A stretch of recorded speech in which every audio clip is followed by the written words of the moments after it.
Alright guys, welcome back to another video with race number 1. Let's get into it. So, welcome back guys, let's wait for some people to join in.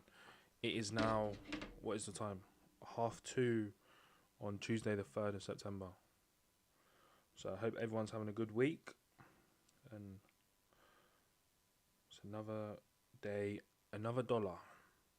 Well, that is a saying that we sometimes say in the UK. Another day, another dollar.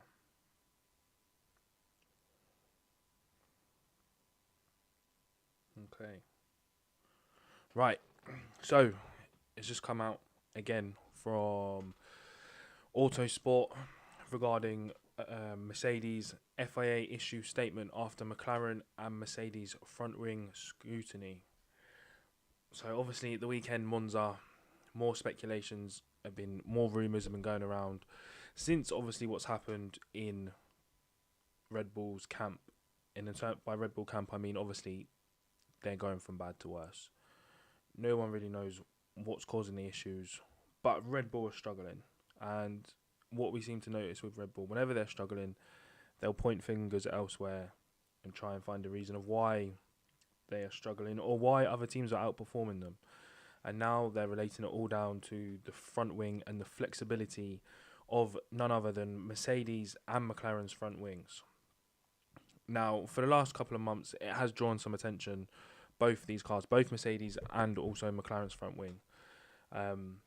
Christian Horner said on multiple times that this is an FIA issue because for some reason, they passed the FIA test, but in the Grand Prix, you can see their wings flex more than the likes of Red Bull or the likes of Ferrari.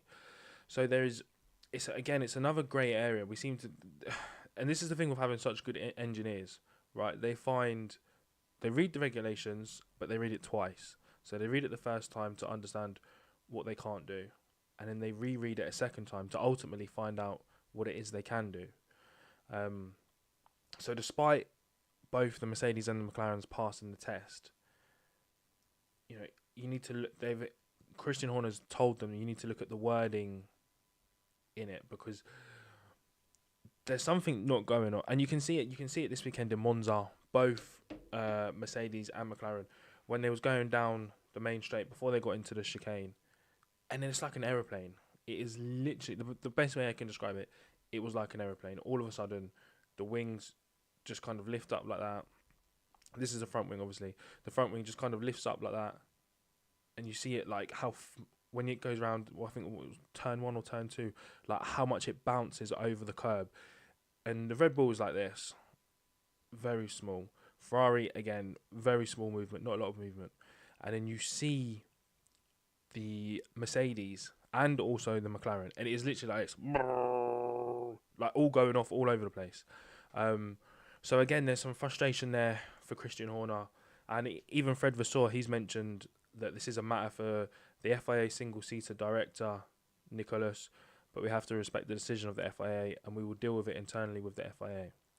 And the FIA have put out a statement today stating that the FIA have conceded that the front wings are a challenging area. However, at present, no car goes beyond the regulations, but has warned further tests will be introduced should issues be suspected.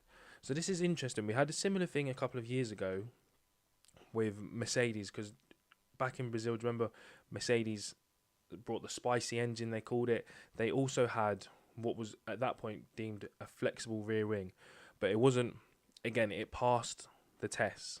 It passed all the tests apart from, I think that, no, in actual fact, it failed one test, and it was like 0.01 of a mil too big. I don't know if you remember, that was with the DRS flap opening, and they shoved like a tennis ball type measuring stick, and yeah, the Mercedes, it did fail on that, but that was purely down to a setup issue. I think the mechanics took the blame for that, and they said, yeah, we slightly didn't do some bolts up tight enough, etc., etc.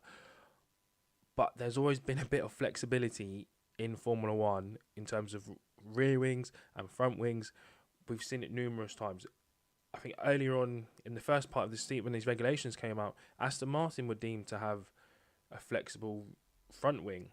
And then it was changed. Then all of a sudden, Aston Martin lost all their performance, and Aston Martin have never got back to the pace that they had. So something is definitely going on in terms of front wings, rear wings, and flexibility.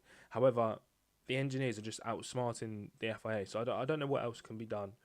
So the FIA have put out a statement saying they're examining front wings at every event with numerous checks. With respect to the relevant F1 technical regulations, all front wings are currently compliant with the 2024 regulations. Since the Belgian Grand Prix, the FIA have acquired additional data during FP1 and FP2 sessions to assess dynamic behaviour through an FIA mandated video camera, which captures area of the front wing which are not visible through the official Formula One cameras. Interesting. So they've basically applied additional cameras to check the flexing of these front wings. So it is obviously a problem, but they can't admit it openly yet that it is a problem, perhaps. Don't know. Quite strange, this. The exercise will continue at least up until Singapore to ensure every team will have been running the mandated FIA camera on different types of tracks, low, medium, high, and very high downforce.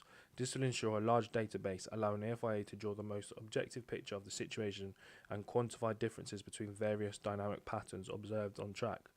No component is infinitely stiff, which is the reason why there are load deflector tests in the regulations. The front wing has been a challenge area throughout the years because of the aerodynamic loading patterns between different competitors vary, and it is therefore difficult to find a load vector which will cover all types of front wing construction. Other areas of the car, including rear wing and floor edge, have been much more consistent with aerodynamic loading patterns across the grid, making for a more universal load deflection test.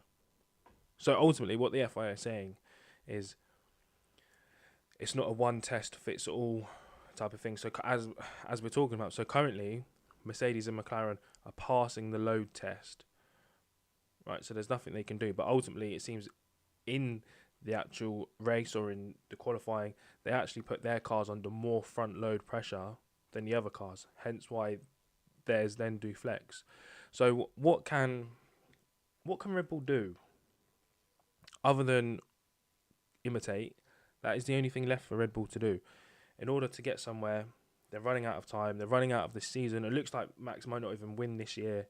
So they just need to copy. I think that goes along the same with what Ferrari will do. Ferrari will look to copy what McLaren and Mercedes are doing in terms of front wings. And that's the only thing they can look to do. Otherwise, Red Bull don't stand a chance at all of getting anywhere. Guys, drop in the comments below what you think. Is there any opportunity for anyone, any other team to come up with a new flexible front wing? I doubt it. But it seems like it is the grey area which the two teams are using. And how much of an advantage is it really? That'll be what I'd like to know, is how much of an advantage is this flexible front wing giving the likes of Mercedes and McLaren? Because we know Red Bull have lost a load of pace recently, and they can't get it back. Red Bull are absolutely doomed. And we've got Helmut Marko, Christian Horner screaming and shouting, check their wings, check their wings. No, Christian Horner, fix your car. Just fix your car and we won't have this issue.